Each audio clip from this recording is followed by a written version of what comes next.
जय बजरंगबली भावानो. तर मी आज माझा डेलीचा डाएटचा आणि रुटीनचा व्हिडिओ शूट करणार आहे.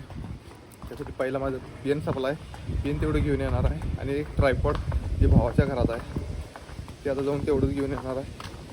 मग फायनली मी दुकानात जाऊन एक पेन आणि जे पेन सपल्याला त्याची कांडी घेतलो आणि चाललो बघा भावाच्या घरला. मग भावाच्या घरात जाऊन बघितलो तर कोणच दिसेना. मग आत गेल्यावर बघितलो तर इथं वर बसलेली बघा. त्याला विचारलो आणि इथनं ट्रायपॉड उचललो. मग ट्रायपॉड घेऊन घरला आलो आणि मग म्हटलं आता डाएटचं आपलं आणि वर्कआउट प्लॅनचं आपण शूट करायचं यूट्यूबसाठी.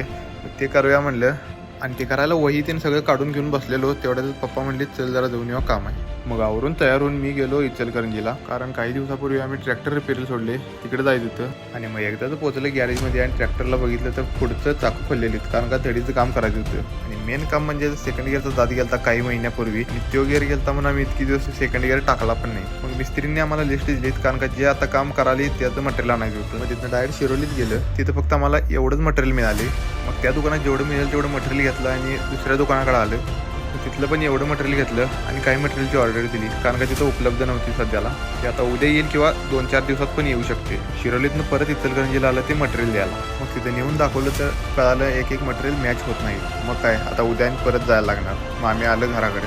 मग आले ओट्स खाल्लो, कारण का मी मम्मीला आधीच तयार करून ठेवायला सांगितलेलो. आणि मग तिथनं मी जिममध्ये आलो आणि सुरुवातीला तर डेडलिफ्ट घेतला. दुसरा वर्कआउट सीटेड केबल ड्रॉ घेतला आणि मग त्यानंतर बायसेपसाठी डंबल हॅमर कर्ल आणि सिंगल हँड प्रिचर कर्ल घेतला डंबेलवरच. त्याचा व्हिडिओ तर काही करू शकलो नाही, पण इथून पुढे तर मी करायचा प्रयत्न करणार.